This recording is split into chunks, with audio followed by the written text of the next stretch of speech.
If you're a maintenance supervisor for a commercial property, you've had to deal with everything from leaky faucets to flickering light bulbs. But nothing's worse than that ancient boiler that's lived in the building since the day it was built, 50 years ago. It's enough to make anyone lose their cool.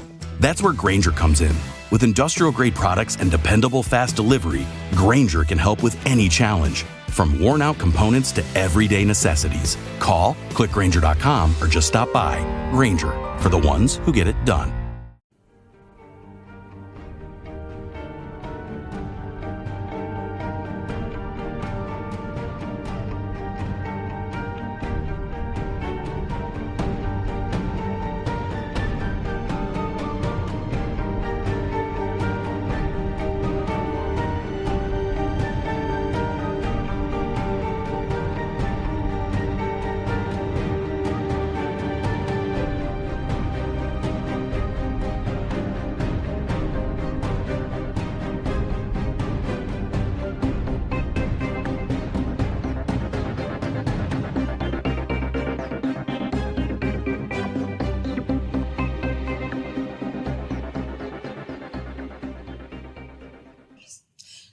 Did you hear the news? What's that? So Jimmy Kimmel is validating his existence because he and David Letterman are exploring getting Lunel her own late night talk show. And I think she's perfect for it. Huh.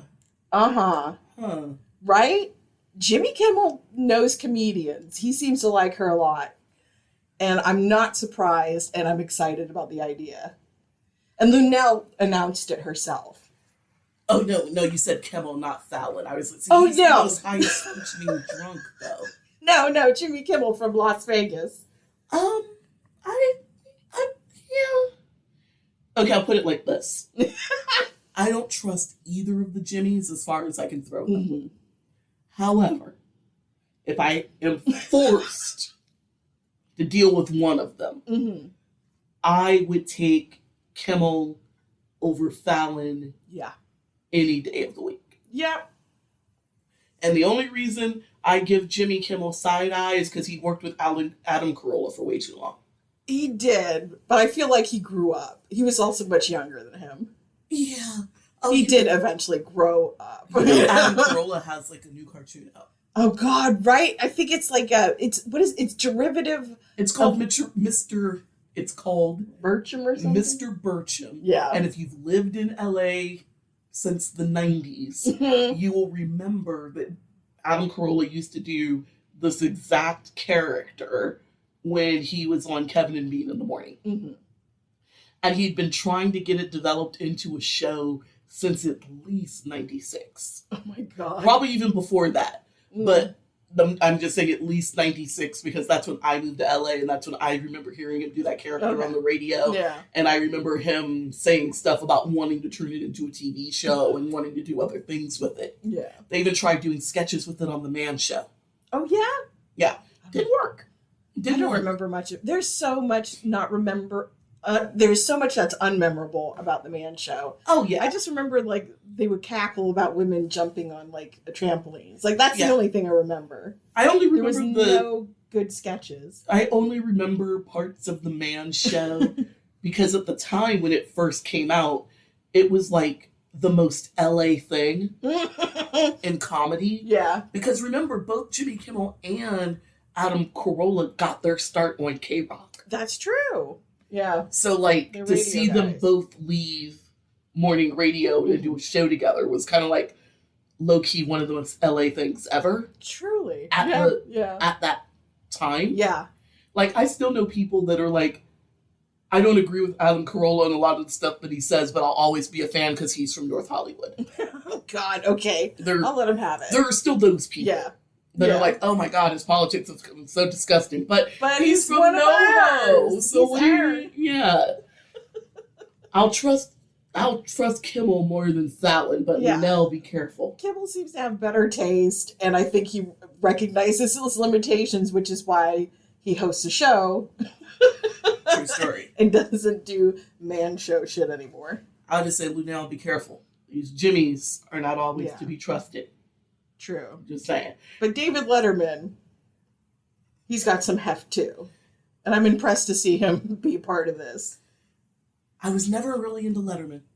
He's weird, but he is a man of a certain age.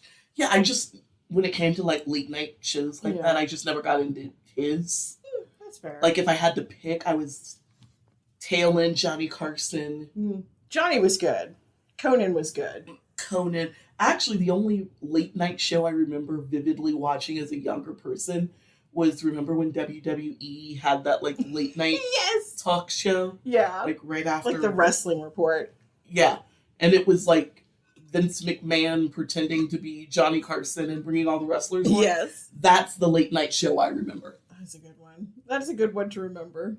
And in case you didn't know who you are, this is not the weird LA radio in the 90s wrestling hour. I am Samara. And I am Jeannie. And this is Talk Deadly to Me. Oh, my good girl, are you ready to pick up where we left off? Oh, yeah. On the continuing saga of Girly Chew and Diazien Hossencofft. Let the freak show continue. And this is truly a freak show. So where we last left off, after way too many years of abuse and literally Indiana Jonesing herself out of a garage after she caught Diazien trying to take the lug nuts off of her car. Yeah. Ugh. Yes, I need the breakfast money for the Hilton. I like so your bizarre. breakfast. It's such a bizarre ass. I like your breakfast. Yeah. I like those milky eggs that are a little bit stale. Like, there wasn't any more plausible that was out of the way. Yeah, I don't think he cared. I honestly don't think he cared. He was like, Hilton. I'm sorry, Girly's worth the effort. True. And Diazien was upset, or is upset, because now that Girly has gone through with filing for divorce, he does not want the secrets of all of his cons and how he makes his money to come to light. Yeah. So, in the wake of all of this abuse and the impending divorce from Girly, Diazien, never one to sit on his laurels, decided it was time to go out and find another woman to con, because sure. Why not? Cons are going to con. It's kind of like their whole jam. It's his calling. You know, like, why should I bother not doing stuff? Exactly. He doesn't have a problem with it. He doesn't think it's wrong. No, clearly. It's what he does. So this time, Diazien finds a hotel owner named Julie McGuire. Wait, like a chain? No, she kind of owns a slightly better than a no-tell motel. Okay. So let's say she's a small business owner. Yeah, or like a Motel 6 franchise or something like that. But not a franchise, but her own thing. Yeah. Like, when she meets Diazien, she's actually looking to sell. So if she could get Motel 6 or a bigger chain like that to take this property off her hands, she would probably... Oh, good for her. Would probably be ideal. But at this point where she meets Diazien, she's running her own little no-tell motel type shit. And like everybody else that he meets, Diazien tells Julie that he's a scientist, a doctor, alien, a surgeon, a rock star. I'm Buckaroo Banzai. He wishes he was Buckaroo Banzai. Yeah. Who doesn't, though? Come on. True story. Oh, he had aliens, though. Aliens. True. Yeah. Well, I mean, Buckaroo understands aliens. True story. He does. He does. He is the greatest man who's ever been imagined. But, you know, Julie was into it because this is New Mexico. That is ground zero for some woo-woo. And second only to Sedona. Yeah, no, all of Sedona, everybody is Stevie Nicks. All the crystal children. All the crystal children of the world. Last time I was in Sedona, I felt that every shop owner I met was like a bootleg Stevie Nicks, and they all wanted to introduce me to their pet dragon. Oh, God. That's what I felt like last time I was in Sedona. And you know what I was here for? Sure, pet dragons. Let's go, lady. What are we doing? I dig dragons. Dragons are cool. She said, in one case, it was literally her pet lizard. Oh, that's precious. I like that. In other cases, it was a little more woo-woo, but... Yeah, but I like, no, my lizard has the spirit of a dragon. Like, she was, do you want to meet my dragon? I was like, yes, and she literally brought me a bearded dragon lizard. That is satisfying. I would be happy. I was fine. I was Yeah. like, I just, I'd already met so many other imaginary dragons on that trip that I was expecting... Oh my god, that's a band name, isn't it? Imagine Dragon. Yeah. Not a good one The either. son of one of those crystal women. Probably, Because although he's met so many imaginary dragons. Serge Tankian from System of a Down Yes. was given Imagine Dragon shit because they're performing in Azerbaijan. Azerbaijan. Yeah, I can't say it either. Azerbaijan. Azerbaijan. Man. About Azerbaijan. I want to Thank say you. that. A Azerbaijan. really, really rough fascist dictatorship place that's right next door to Russia. Yeah. Where Steven Seagal lives sometimes. Yes. It was once part of the Soviet Empire. And Serge, he's a big human rights guy. Yes. And so he was like, hey, can you guys consider the human rights and not perform there and make them seem like they have legitimacy because their government does all these horrible things to their people? Yeah. And Imagine Dragons were like, but we don't cash this check though. And Serge Tankian went back to the metal blogs and was like, they ain't good people. Fuck those guys. Good for you, Serge. Hey, Serge says it. I'm Serge down. means it. Serge means it. I mean, I know System hasn't put out an album in a long time, but Serge and his human rights activism is consistent. Yeah. So if he says Imagine Dragons is trash, Imagine Dragons is trash. Fuck it. They got horrible civil rights and human rights abuses. Yeah, that is blood money. And that's what Serge told them. And they said, but we like blood money. Gross. Anyone who would call themselves that probably would. Yeah. So. Come up with the lame name like Imagine Dragons. You probably have no ethics. So, being that this is New Mexico, Julie is, of course, a true believer. Of course. And when Diazien tells her that he is also an alien, she's like, oh my god, are you serious? Because let me tell you about my alien encounter. Yes. I grew up next to Area 51. Oh my god. So then they probed my butt. Yeah, like she told him all about her anal probes and the whole shebang. And during their talks, Diazien told Julie about a secret lab that had unlocked the aging process. He also told her that his son Dimitri was one of 12 little boys that had been created by the NSA. Oh my god. Mm-hmm. Now I'm like, why not? Why not? You know what? The NSA is new because I was like, he was created by the CIA. Mm-hmm. He was created by some secret, like... That's what you would expect. NASA.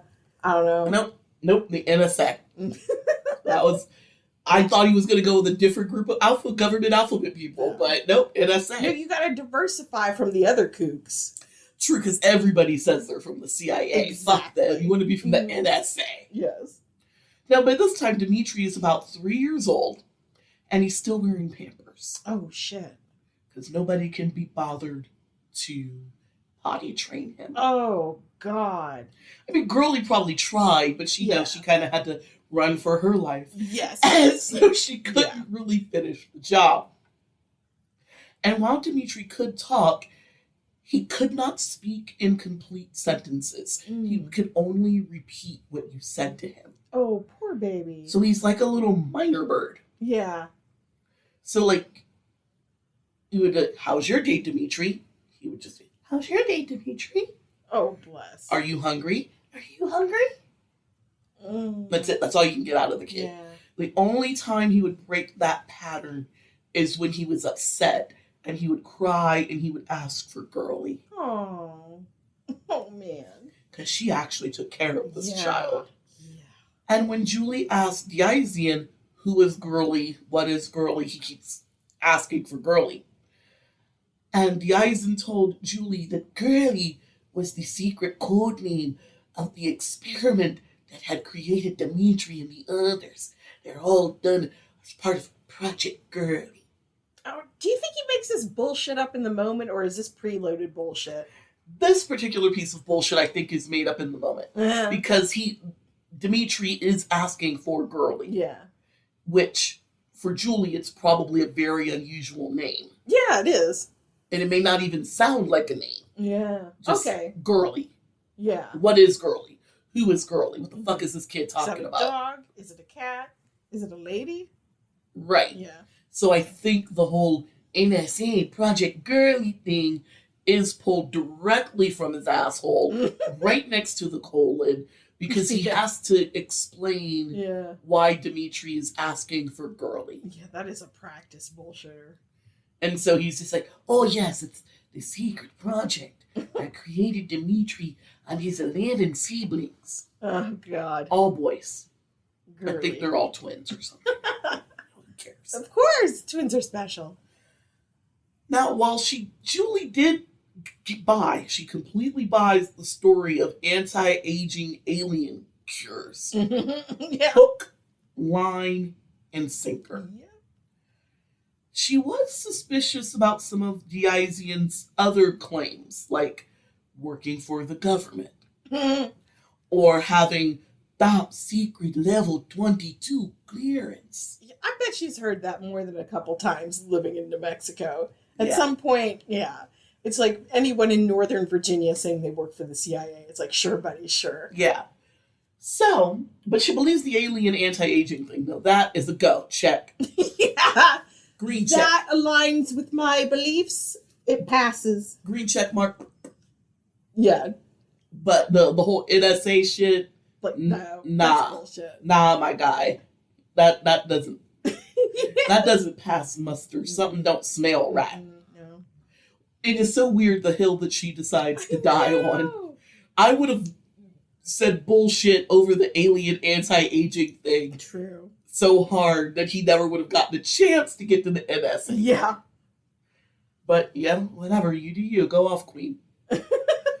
So, to check out Diazien's story, Julie called a friend that does actually work for the NSA. Nice. Good for you, Julie. And started asking questions. Her friend is some sort of a lawyer or something. You know, like people that admit to working for the NSA. Yes. He's, you know, he's a lawyer. Yeah. He's a clerk or whatever. He does a normal job there. Yeah. So she started asking her NSA friends some questions.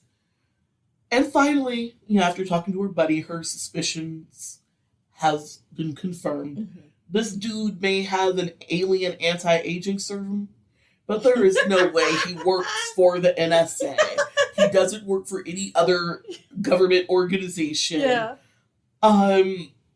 She even found out there's no top secret level 22. Aww. Like, all of that NSA shit is bullshit. She debunked everything except for the alien anti-aging thing. Well, of course, she likes that. And so, she starts fucking him. Yeah. Yeah. Because, she wants to get her hands on that alien anti-aging serum. And she's not even, like, old. She's, like, in her middle 50s. Okay. But apparently she still wants to be 25. I don't know. Maybe she's getting a little... Come on, like, the whole culture screams at us that we're not allowed to be older than 25. You know what? As long as you don't get old in the neck. True. But some people emotionally are not ready to be older. True. I think me, personally, I am not afraid of getting older. Yeah. And in some cases, I embrace it.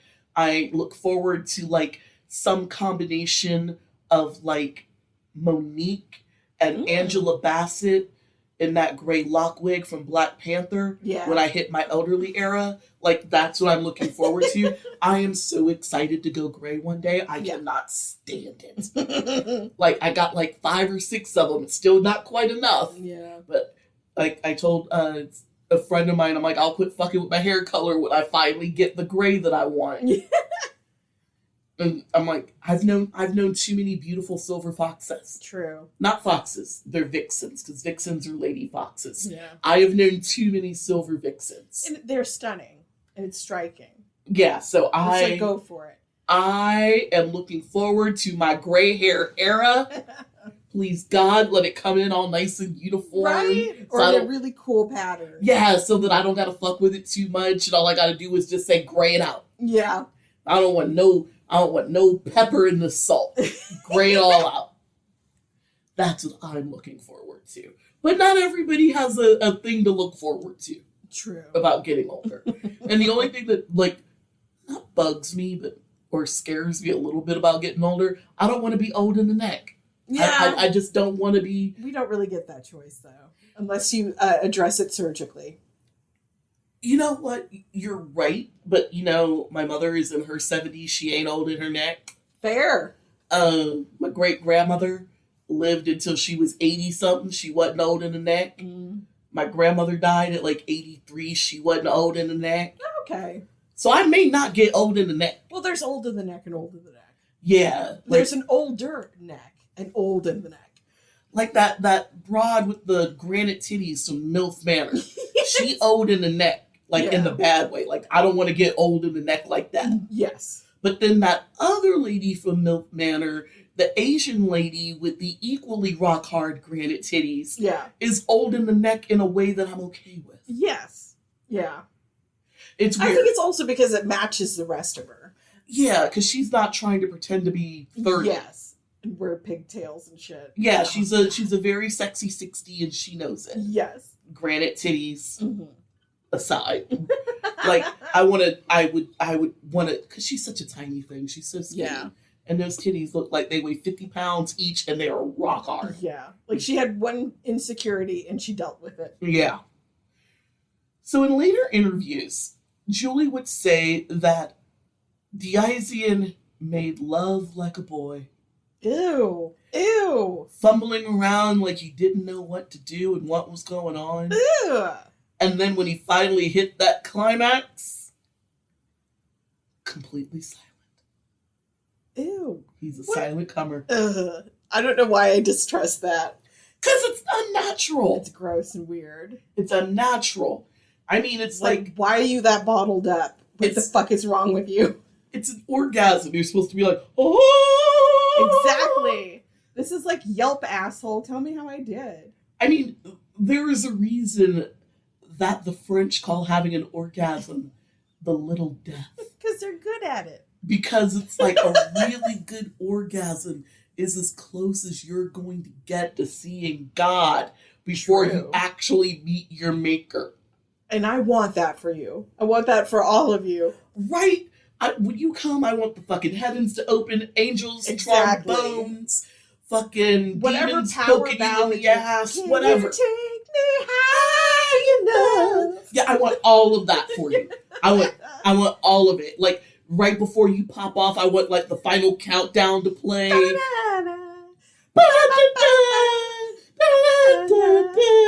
And then I wanted to pop off and fucking devil's angels wings and devil's trombones. And I wanted to be guitar solos. Yes, and fireworks. I want everybody to have that. Yes. Everyone should have that. And that's how it's supposed to be. Not none of this silent blowing your nose. It's weird. It's like, but completely silent. That's how you know something's wrong with him. Like he was holding back a sneeze. Ugh. He didn't even give that, though. She said he was completely silent. That is so gross. I don't know why, but it's gross. It's unnatural. I would have been like, I'd been like, it's unfucking natural. That's why. That's not something you come back for seconds for. So she's fucking him to get this anti-aging serum. Yes. And Diazien she believes that. Of all the things. You don't believe the secret level 22. He's lied about so much. But you want this so bad. Yes. But he was giving Julie something. He would draw her blood and mix it with his blood and do a bunch of other shit and inject her and say it was the secret serum. If memory serves, he was like putting vitamin B12 into this, right? Exactly. That's right. So she got a little like vitamin B high. Yeah. And that is proof. And when you want to believe, when you're Mulder about this shit, and I want to believe. She's so dumb. Bless her heart. And he was charging her $3,200 a month. And he said the treatment would take 6 years. He's a scumbag, but that is the long game. He is planning to get $3,200 a month for 6 years from this hoe. Injecting her with bloods and B12. Yeah, that's financial planning. Man. Like, it ain't right. No. But I'm like, you really put some thought into this. Yeah. Yes. I know, 32 grand for 6 years. Yes, for 6 years I should be able to milk this for 6 years. And by then she'll either be sick of my shit or be dead. Yeah. Because I just inject her with all my weird bloods. I know. Oh, that's so unsanitary. That are filled with heroin. Yeah, and God who only knows knows what bacteria and viruses. Jesus. If he wipes you down with an alcohol pad, he is doing big things. Gross. By this time, Julie had become very worried about Dimitri and his well-being. Oh, She's known Diazien, let's say 6-8 months. Yeah. When she would babysit Dimitri, she would notice that he was covered in bruises and he had track marks between his toes. Ooh. His little baby rectum was swollen and he had a rash on his little baby hoo-ha. Mm-hmm. And he was malnourished. Yeah. And just filthy. Generally filthy. Oh, God, that's a nightmare. When questioned about the condition of his son, Diazien said, "Don't worry about it. I am making arrangements for another family to adopt the boy and keep him in hiding." Okay. Hey, anything that gets him out of your house, okay. Because you see, Dimitri and the other boys from Project Girly were becoming too powerful. And the NSA is going to try to destroy them. And I can't let them destroy my son. So he's going to go into another family who will keep him in hiding. What a gross and, like, convoluted way to be like, I can't handle this. I can't handle raising a kid and I don't want to do it. And I need to unload him if you're not going to take care of him. True story. Now, there is a tiny, ever so tiny kernel of truth into this. What? What could it be? In August of 1999, Diazien did arrange for another family to adopt Dimitri. Mm-hmm. It was all settled. And on his first day with his new family, Dimitri attacked the couple's 1-year-old daughter and bit the fuck out of her. And they say, take this one back to the wolves that raised it. Yeah. Yeah. He tried to adopt him out, and that boy is so feral. Man. That he bit another child so bad that they were like, this could go back to the wolves. Yeah, it's not ready. How do you get ready for that? You don't. Yeah. You got to find a family that has nothing but time for this little person. Oh, yeah. And the little girl he bit was like 1 year old, and they said it was a Oh, wow. It was a humdinger. Wow. Oh, poor kid. And that's why they said, take this one back to the wolves. Yeah. That you took it from. Because clearly the wolves aren't done with it yet. Yeah. You could go back with fucking Mowgli. Oh my God. If only he'd be better off with Mowgli. Take this little motherfucker back to the Jungle Book. Yeah. Because he can't stay here. He would have been better off with Mowgli. He would have. Probably would have had a lot more fun singing the bare necessities, simple bare necessities. Forget about your worry and your strife. Oh, Baloo. Who should have been voiced by John Goodman in that stupid live action, but here we are. Fun. Yeah. Yeah. But, we got Idris Elba as Shere Khan the tiger. Which works. Wait, was he Bagheera? He was Shere Khan. I think he was Shere Khan. Yeah. He was either Shere Khan or Bagheera, but my gut says he was Shere Khan. Yeah. Because he's got a sexy ass voice. He does. Yeah. And Shere Khan should be like a kind of a sexy villain. True. Even if he is. And English. Even if he is a big cat. Yeah. He should be kind of sexy. Yeah. That's why I think he's Shere Khan. Yeah. During all of this, Diazien is still slamming morphine on a daily. He's up to drinking about a quart of whiskey a day. Dang. He's also taking blood from Dimitri, Oh. which is why he had track marks between his toes.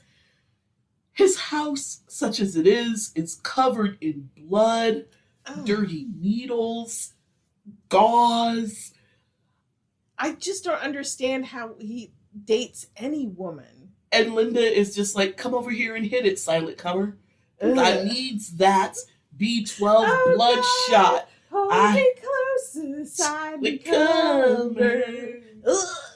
Inject me right here on the highway. Yeah.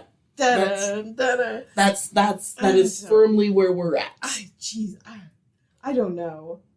I hope we leave this age of like being willing to settle for like almost anything. That he's had multiple relationships. Yep. It boggles my mind. It's like, don't you have any self-respect or pride? Or dignity or eyes or olfactory system? Apparently not. But he comes in with that anti-aging serum. Then that's all she wrote. That's insane. That is insane. That's all she wrote. The anti-aging. They're just willing to throw it all away on a bum in the hope of like the fountain of youth. But didn't they tell you he is an alien? These magical powers in his blood. He's a lunatic. He is escaped. True story.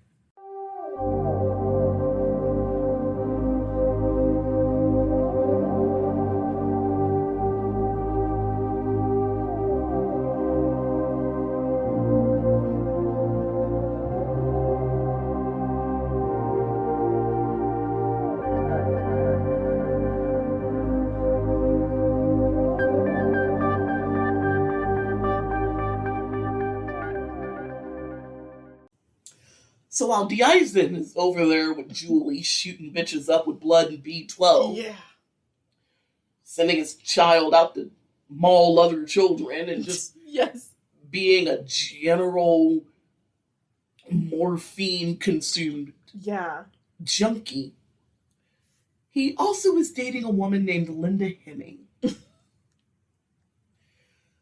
Linda Henning is an interesting person. Yeah. She was born in Los Angeles in 1953. Okay. And her parents divorced when she was young. And while her mother would remarry, she was never overly fond of her stepfather and longed for more time with her dad. Apparently, her dad was like, all right, we're divorced. I'm divorcing you and your mother. Aww. Know that. Know that. Yeah, gross. He left. That was it. And she never got on with the stepdad. That's unfortunate. Yeah, I don't understand why there seems to be a certain breed of men that when a relationship doesn't work, they ditch the children along with the relationship. My theory is it's access to the woman that they want. Yeah. That once they lose access to that woman, they don't give a shit about anything else. And then they fuck off. That's my theory. Yeah. But her father, her bio dad seems to be one of those men. Yeah. And even though her stepdad sounds like he was a decent enough guy and he really tried, she just really wanted her bio dad. That has to be hard. I can't relate or imagine what it would feel like to be rejected by my dad. I can't relate, but I read enough of Am I the Asshole on Reddit to know that there is a certain breed of step-parent that tries to force a more of a parent-child relationship, even though the kid isn't ready for that. Yeah. And they just try like, I'm your new dad.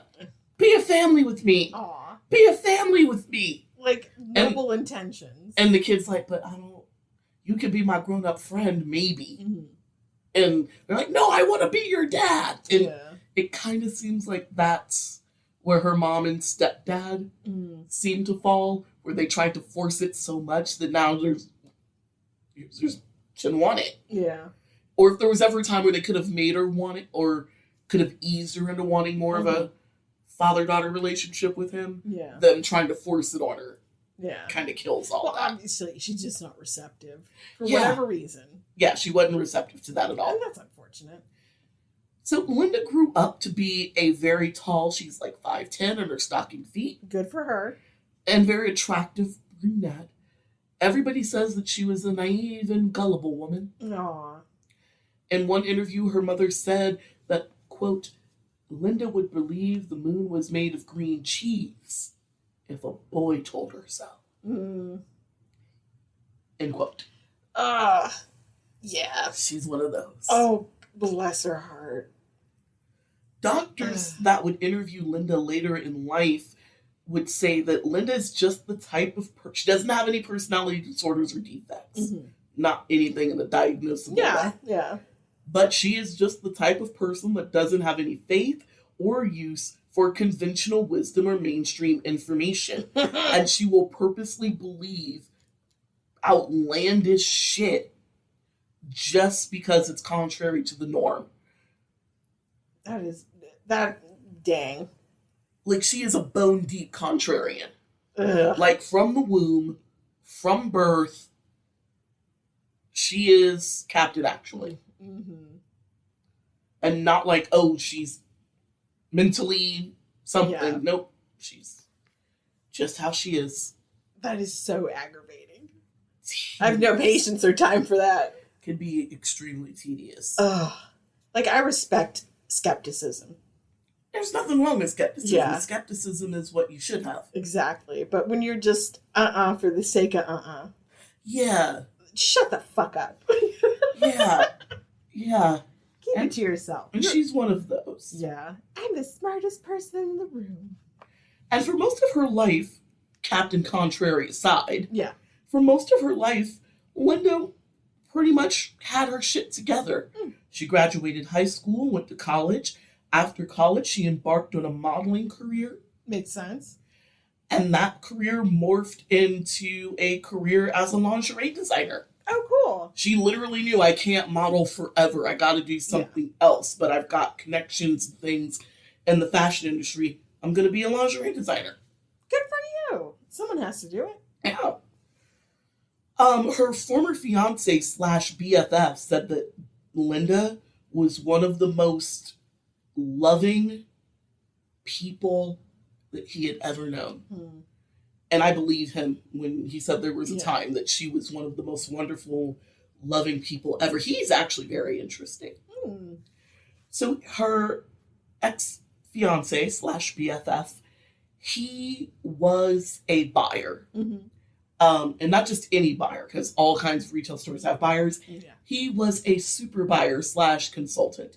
So he's the guy that the Macy's people called Okay. to say what's trending or what's doing this. Yeah.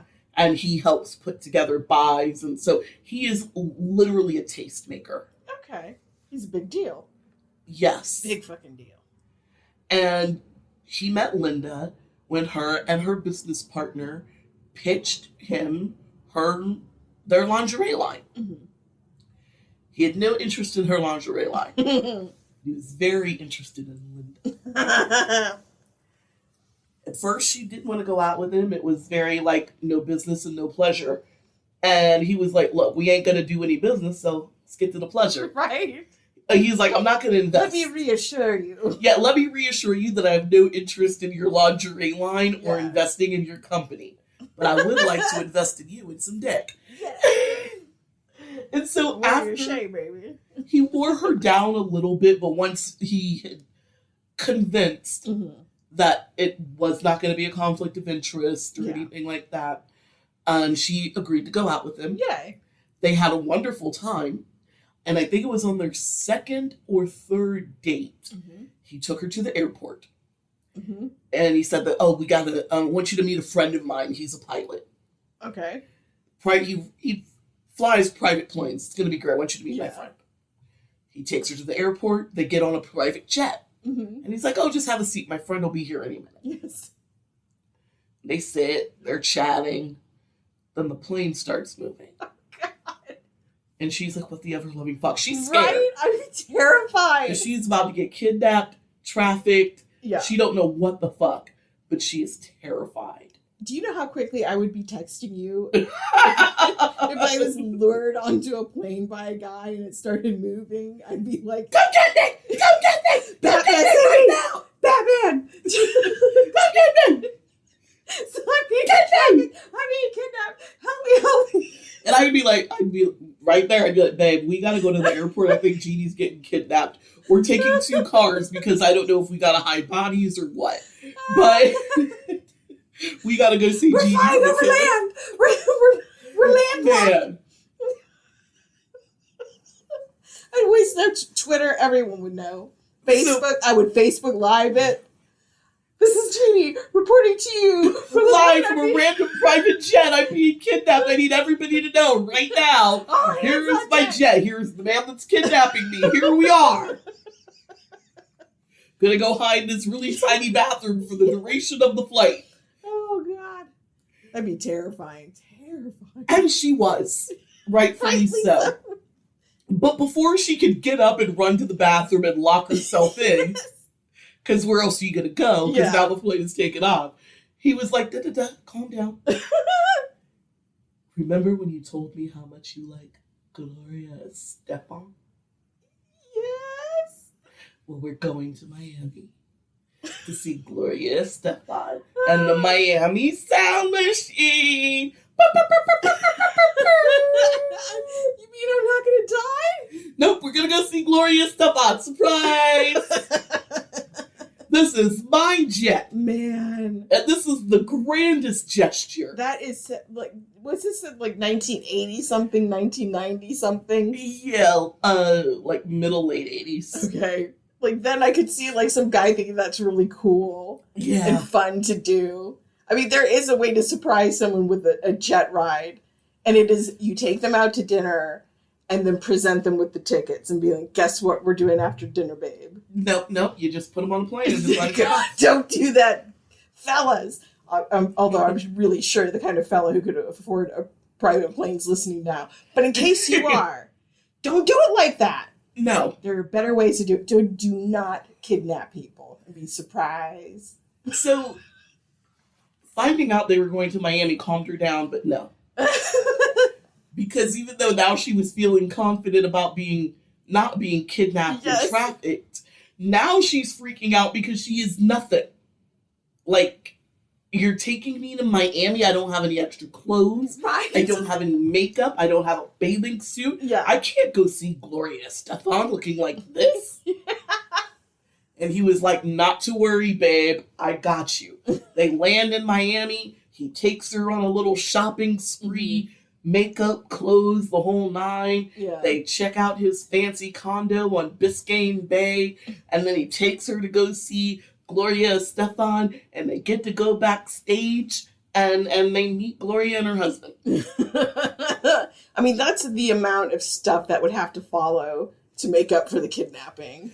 Because it is a kidnap. When you scare someone, it's a kidnapping. Yes.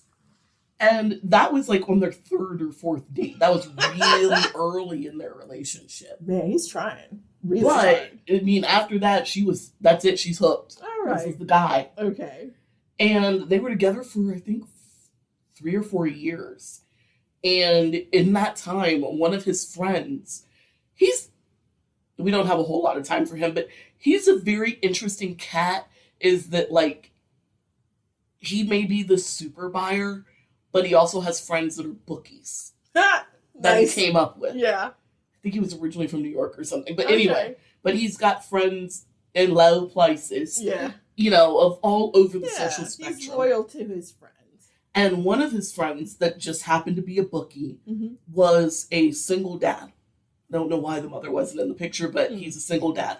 He got picked up on a gambling beef because he's a bookie, and that's what you get picked up for. Yes.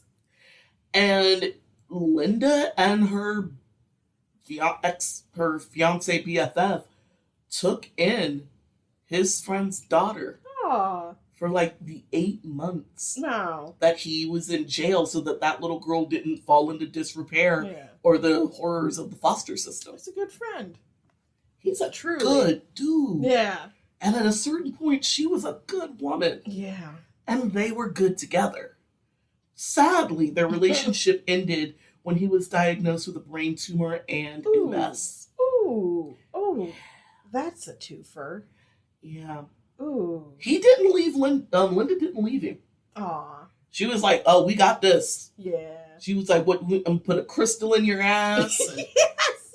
I will get the right vibe. We'll get the right megahertz to heal this. I'm gonna put a tuning fork in your dick. I will heal your chakras. And like some incense in one ear hole and some sage in the other, and we will do this. Yeah. Whoa, whoa, whoa, whoa, whoa, whoa, whoa, whoa, whoa. He broke up with Linda. Aw. Because he did not want her to spend the rest of her life, her good life, because they're barely in their 30s. Yeah. You know, he's a little older than her, but he ain't too much older than like 35, 36. Yeah. He didn't want her to spend those good years of her life being his nursemaid. That is a good man. Knowing that she would just be taking care of him to die. Yeah. And so he left her. Wow. But they remained best friends. That's nice. That is really nice. That's special. So there was hold on to that for a little while. So Linda was a woman with more than a few quirks. She had a vast Barbie collection. She belonged to a Barbie club. Wow. And they would like do charity work under the guise of Barbies. Guess they wore pink suits and like helped young girls or something. I don't know. I don't care. And she was the mom to 6 cats. Oh, wow. That's a lot. I love cats, but that's a lot. In a 2-bedroom condo.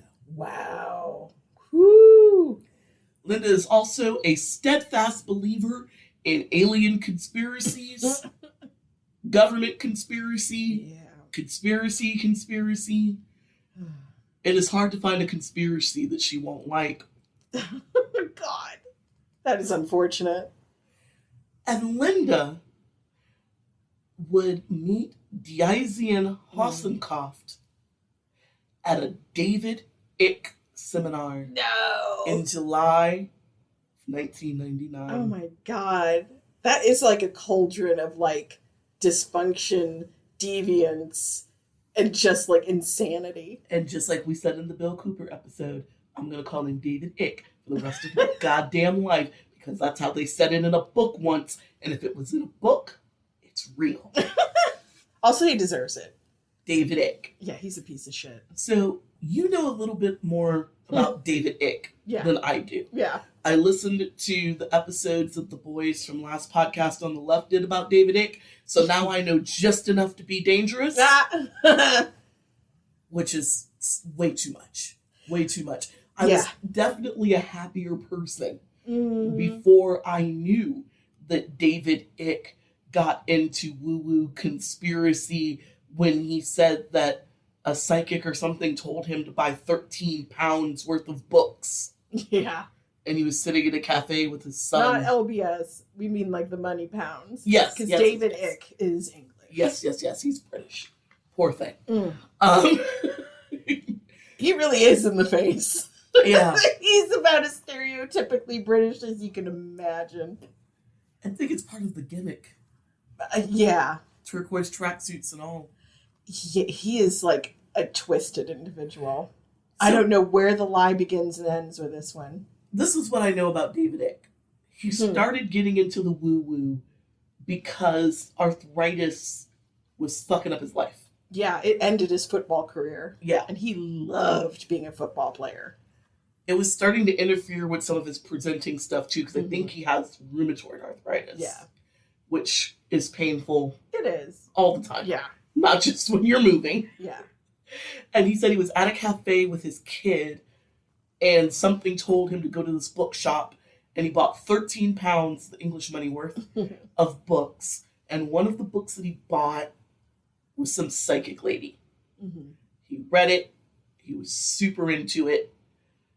So into it, in fact, that he reaches out and meets the psychic lady.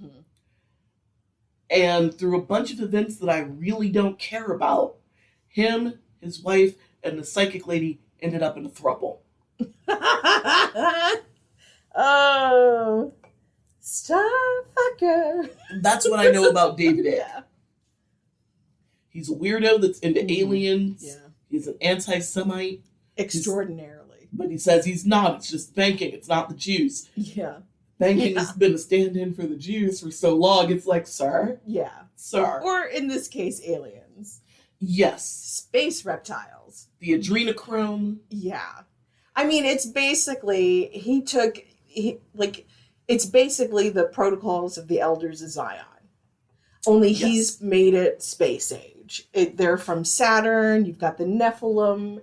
It's like old biblical mythology for real. Here's what I don't get. So, if all the presidents, the kings and queens, and all of the heads of state, right, are somehow purebred descendants of these alien chuckle fucks, Yes. right? How did he explain Obama? Yeah. No, Obama is part of it. I'm trying to remember. But I'm like, because I've seen some of his presentations. I've actually read one of his books. Oh God! And yeah, he is part of it. I And heard it's he like, doesn't use punctuation. I can't remember. He does love a run-on sentence because he's just rambling because it's just pure bullshit from his colon. Anyway, but like through the Egyptians. Oh, is that how the racist explains the one black guy? Well, I mean, it's good old-fashioned scientific racism that he gets involved in. And for real, he gets into this bullshit about the Nephilim and, the seraphim and the demons, like, having sex with human women. And, like, that's this race. That's that race. And, you have the Arcturans and it comes down to, like, I think, like, Northern Europeans just happen to have the purest blood, Only just. Yeah. And yeah, he'll, like, do his presentations and he'll be like, here are the enemies. And it's, like, mostly lefty people because he is a fascist. Yes. Like, scientific racism, a lot of this conspiracy shit, libertarianism, it all leads back to feudalism by birth, because like we're from this race, we are like the master race. That means we're the leaders, and everyone should be working for us and be grateful for it. He's a fucking mess, is what he is. Yeah, he's a populist, fascist piece of shit, it's the populism that makes him popular. Says that I know just enough to be dangerous. Yeah, I think I tapped out and quit paying attention after I found out that him and his wife were a throuple with this psychic lady. Right. I think I listened to both episodes, but I think the throuple is where I checked out. Because I don't remember gross. too much else other than that. I was like, oh, don't need that in my head. And it's not worth it because he's a con man. He's just too weird and honest with his bullshit to actually be a successful politician, though he tried. He ran for parliament many times with the Green Party. All I know is that thruffle smelled like bangers and mash, and And not he's an eco-fascist too. Oh dear God! And he is like the father of QAnon.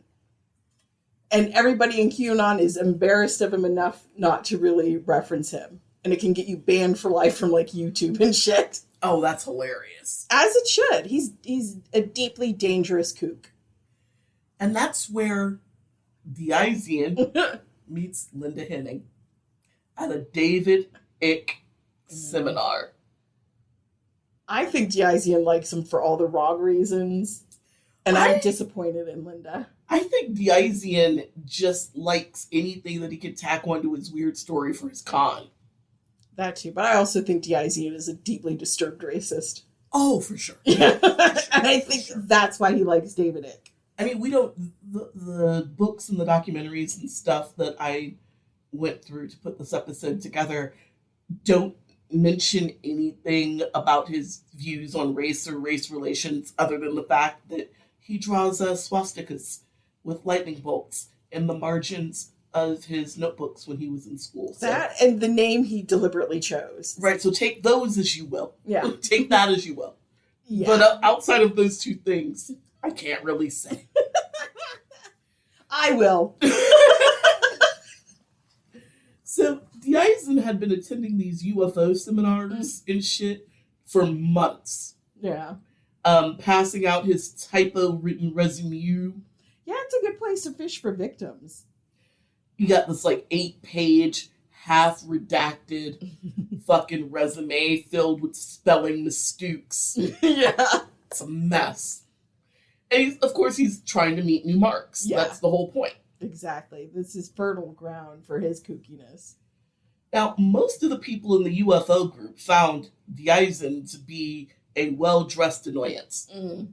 He may be a raging alcoholic junkie, but he seems to be able to pull it together. Yeah. When he needs to work. Yeah. When he needs to... I bet that's part of his addiction, though. The con. Probably. On some level. Yeah. And so because they looked at him as a well-known, a well-dressed annoyance, most of the UFO people saw straight through the shtick. That's amazing. You know, those are lovely red bottoms, but all these spelling mistakes. Yeah. I can't take you seriously. Yeah. Why is this resume 8 pages and 3 pages are half redacted? This makes no sense. Right. We know aliens are real, but sir, you have not worked with the NSA. No. And you know if these fucking kooks, these UFO convention David Icke loving kooks are like, nah. Yeah. That's a problem. Yeah. But that didn't stop Linda Henning and another UFO meetup member named Bill Miller from falling for everything Hossencofft was selling. Man, yeah. They're buying his crazy. And within weeks, I'm talking like they know each other less than 6 weeks before the shit gets really crazy. Oh my God. Took like 6 weeks.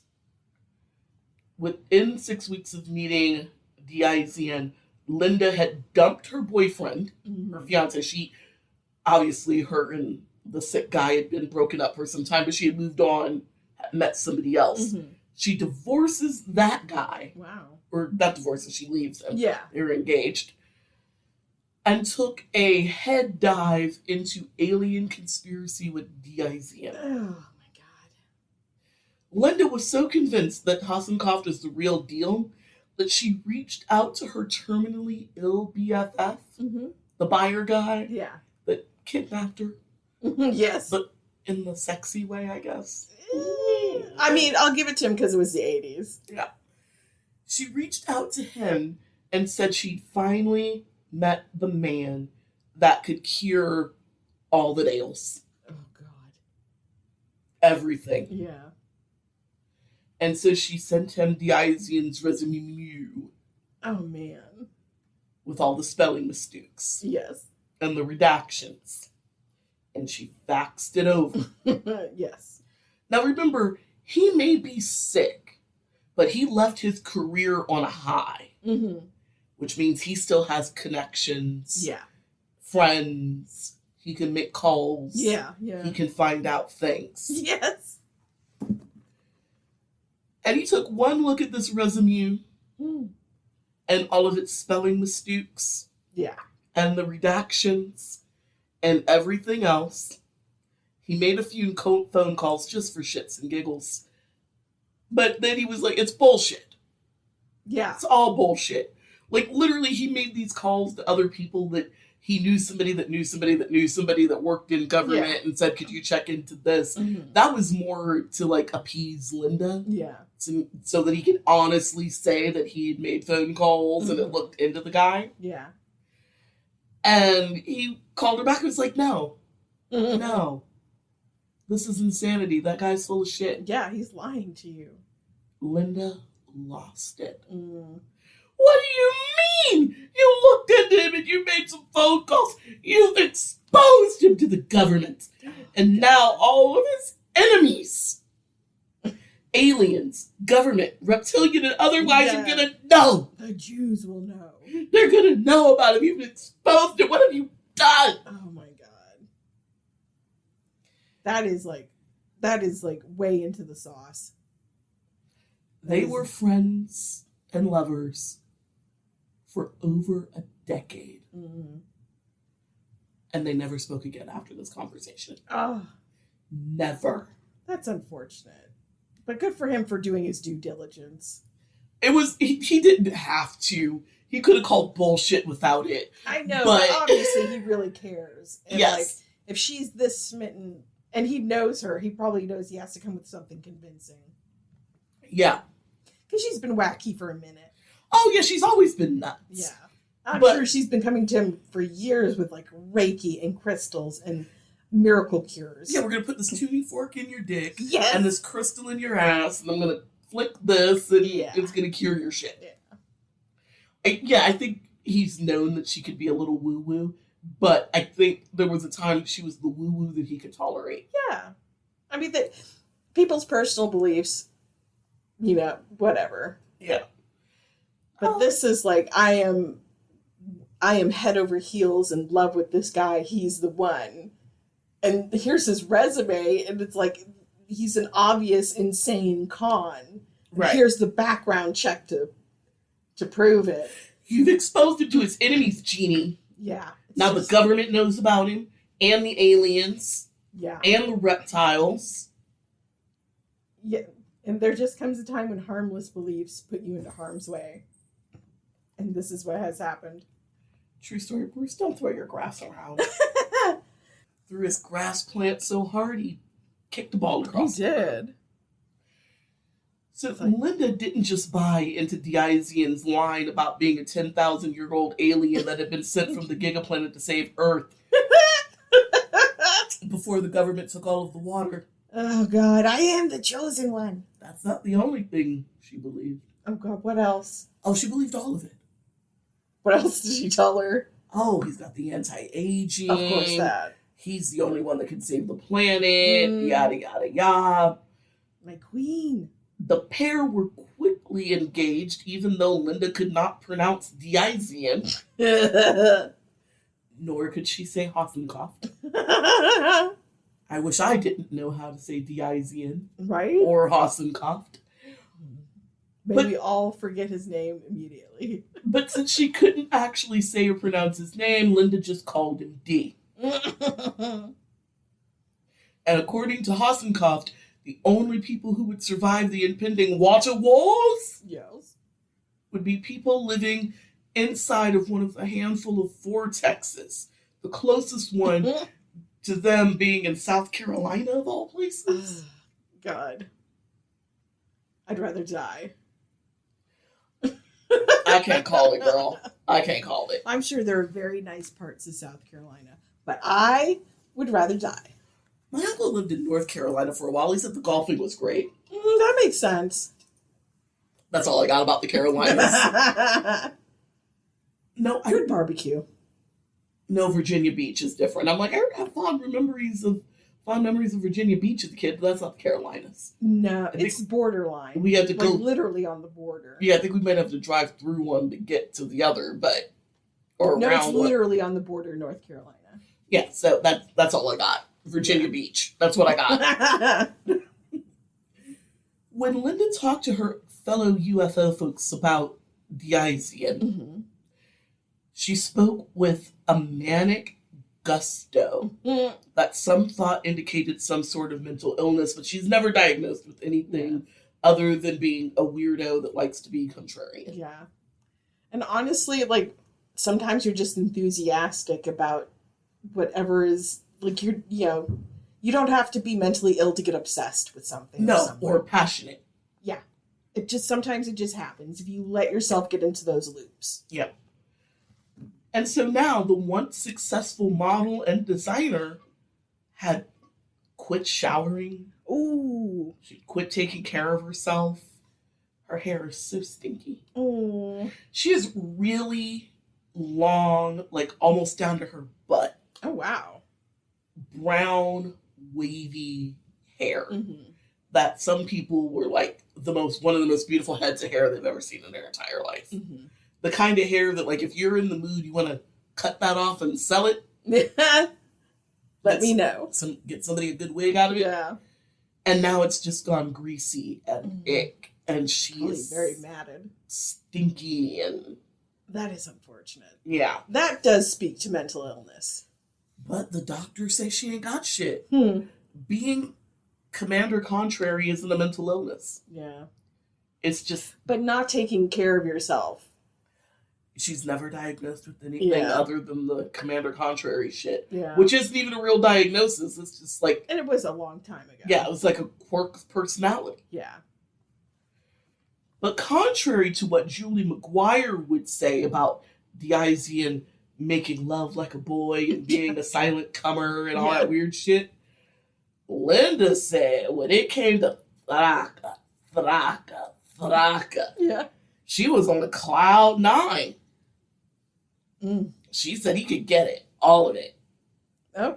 3 times, 4 times, as many times as he wants it. And Linda said that when they had sex, it was intoxicating because when they fucked, they turned into cats.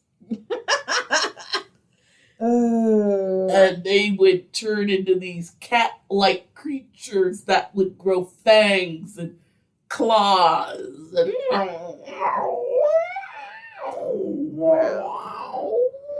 cat sex. Talia just looked at me like, quit talking dirty. She was like, that is not language becoming of you, mother. Yeah, growth, Mom. I don't know what the fuck I just said, but she does not approve. You just traumatized her in a MILF Island kind of way. I know, I think I just did, because she really did look at me like, Stop. I'll never do it again, TT. Bruce has got his claws out. He's like, stop. He puts the claws out when he knows he's pretty. He is pretty. That's what he likes to do. He likes to sit and pop the claws. I do think that he legit knows that the white of his claws looks super cool. Yeah. Against how jet black he is. It does. He also thinks that he can hide in the shadows and I won't see him. Sometimes he can. He was in the carrier the other day and I was like trying to groom them and he was like, put my head down, she wants. I'm like, I see you. I'm a puddle of darkness. Like, I see you, fool. I see you. I am indecipherable from the shadows. Oh, I don't know what I said in cat speak, but it was dirty as fuck. And Talia did not like it. She's scandalized. Now, for his part, it wasn't so much the aliens that brought Bill Miller to the yard, that is Diazien Hossencofft. It was the government conspiracy. Oh, God. Bill was the kind of guy that came to the UFO meetings handing out pamphlets on how the government was going to put the country under martial law and other militia adjacent. Just insert that makes sense. Everything that Timothy McVeigh and all of those ilk say. Yeah. And honestly, that's also like part of the nasty legacy of David Icke. Like he was one of the first to like come up with to incorporate the New World Order into his fairy tale. Yeah, because I think I would say that Bill Cooper did it first, but he called it the Mystery Babylon. I think that's probably like David Icke won because he was like New World Order. Yeah, that is better branding. I mean, he was in media. He was a very successful and well-loved presenter. He's good at this. I'm just saying, WWE can still sell NWO shirts, right? And WCW hasn't been a company in forever. Day. Yeah, and people talk about it to this day. That's part of QAnon. There you go. And so it wouldn't take long for Bill to become Diazien's second henchman, because Dwayne fucked off and moved to like Kentucky or something. Oh, good for you, Dwayne. Even though Bill was serious about his anti-government bullshit, he didn't air those beliefs publicly outside of the UFO group. Yeah. And at home, scrap of sanity. At home, he is just a regular dude. He's married. He's got a couple of kids. He's a hard worker. He provides a nice life for his family. He coaches his kids soccer. He takes his son fishing. He is an all-around good dude. His wife didn't even know about the anti-government shit. Wow. So he's like never gone mask off. His family, his wife and children, siblings, anybody in his immediate circle. They do not know that he goes to UFO meetups and hands out pamphlets. Wow. About the government stealing the water. Yeah, some people, you just never know them. Like, he was so deep into this conspiracy shit that he told the UFO group that he wanted to get out of New Mexico ASAP and into one of these vortexes that Diazien was talking about, because that would be the only place with the water. Yeah. But at home, he told his wife that he wanted to move because the neighbor's dog was too loud. Went to South Carolina. Yeah. That is a hella loud dog. Loud dogs are why you change neighborhoods. I know. Not how loud is this dog? That is insane. It was a very large dog. It was a very large dog. That is a very trusting and loving wife. Trusting me. She was confused. Yeah. She was like, huh? The dog, huh? Yeah. The dog? I mean, if he's been normal up until now. Yeah. Now, after meeting Diazien, Bill and Linda formed their own little clique within the UFO group. They're just out there being weird, the three of them. Which everybody is fine with. They can go be over there. I know. I'm just trying to imagine the weirdos at the weirdo club. How weird do you have to be, right? That the alien people don't want to be bothered? Like, you're fucking weird, man. No. I mean, I channel like a goddess from Arcturus, but you're weird. Man. And when other people in the UFO group would call out his shit, yeah, they would have to fight Linda and Bill. Oh, God. Because Linda and Bill was like, heavies. You don't understand. You're one of them. Yes.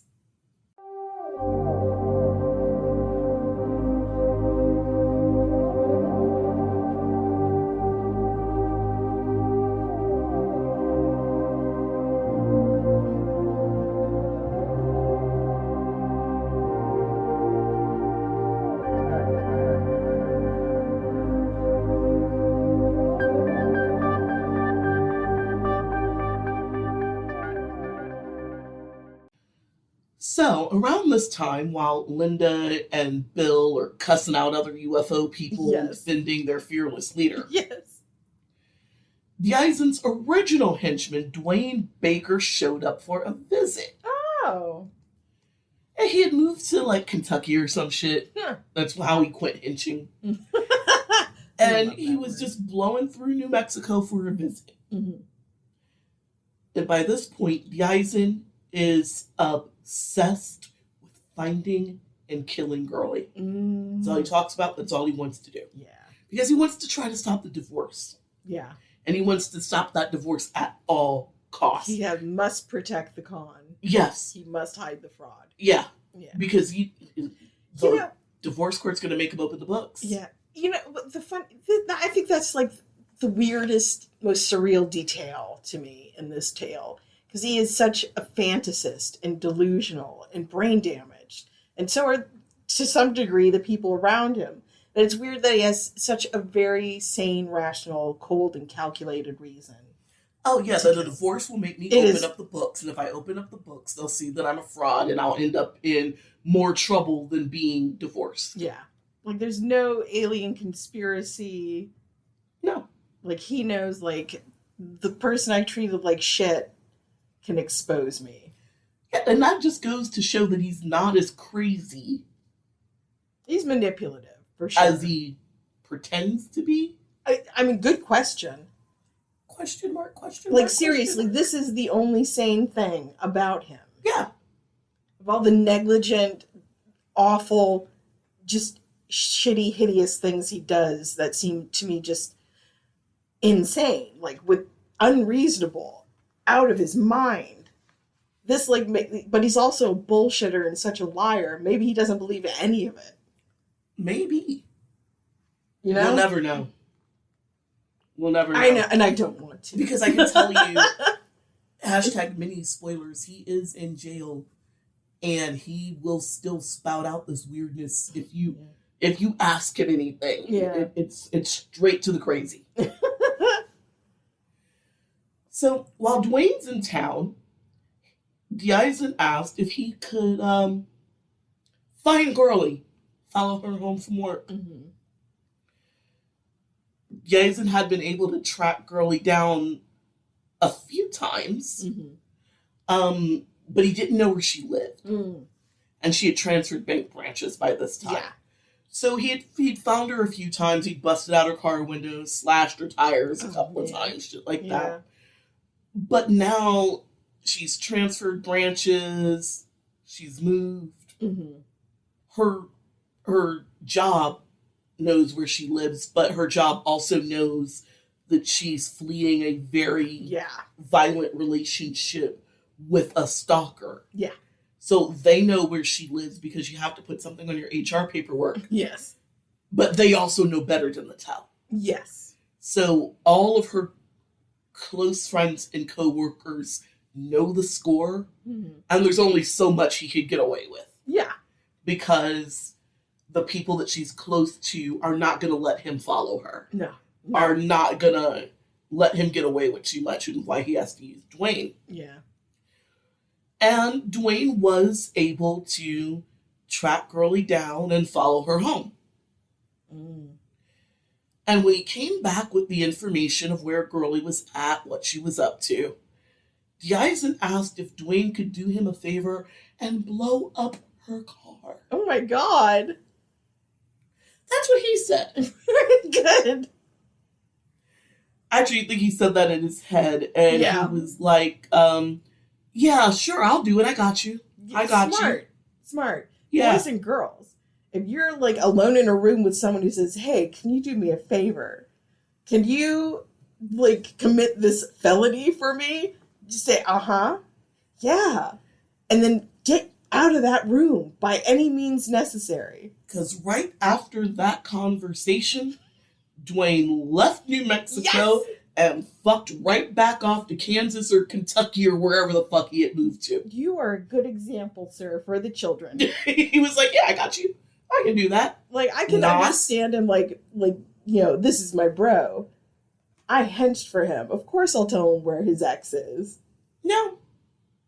But, like, good for him would just be like, can you murder her? That is a bridge too far. And he said, sure. And he fucked off back to Kansas. Which is what you do. You say no, they'll kill you. True story. Although maybe not, because Diazien is a bitch. And Dwayne... True, but are you going to risk it? Well, you know what, though? Diazien wouldn't have fought Dwayne. Because he can't, because he's a bitch. He would have sent Bill in to do it. Mm. And Bill and Dwayne are about the same size. Proportionately, they're about the same size. He would have just sent Bill into it. But I think Dwayne could have kicked Bill's ass. Yeah. But good for him with not wanting to. It's True. Just getting the hell out of there.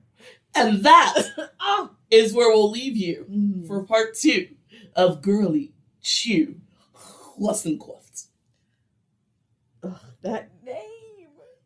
Hossencofft. It is so...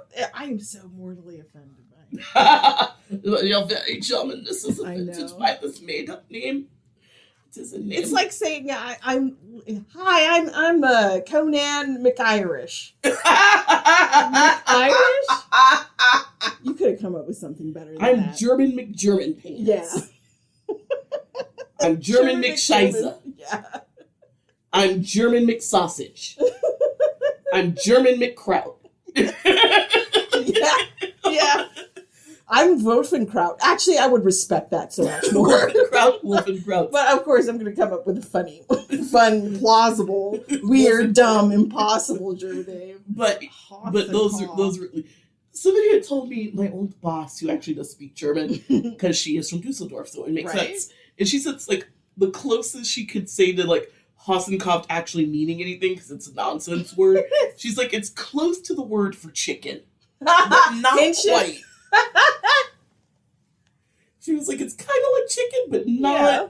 But it's nonsense. I remember her saying, what kind of villain Marvel comic book name is this? Right? What are you reading? Some American came up with that. She was like, what are you reading?